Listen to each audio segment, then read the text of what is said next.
Now we're going to look at the rotating disc again.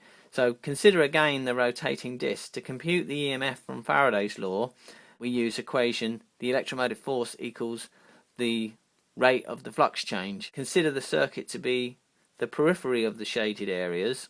The rectangular portion of the XY plane is fixed. The area of the shaded section in the XY plane is this. So this sectant, you can, if you know, the standard formula for the area of a sector is simply half r squared theta. So we know what the area of that is already just by using this standard formula.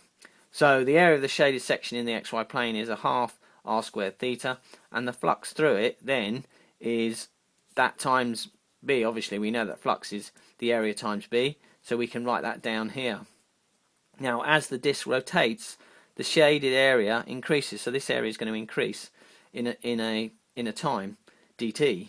The angle theta increases by d theta w dt. Flux increases by d phi, so it's a half dr d theta. We can replace this d theta now with this, so we write this down, and you can see here that the flux now becomes Teslas per Tesla meter squared, which is right, and this is the right unit. So if you span those units out, you get Tesla meter squared. And the induced EMF has magnitude, so we'll just look at the magnitude now, won't worry about the sign. So the magnitude of that is simply a half br squared w.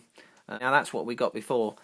When we did this before, we got the same result. So by looking at this sector here, we can come up with exactly the same result here. The EMF produced is dependent on, if we've got a fixed magnetic field going through there and the radius of that disc is the same, again, increasing the speed will increase the voltage difference between here and here again. So we've done it this time by just using the Faraday's law instead of using where we used V cross B. So that's another good example of using Faraday's law.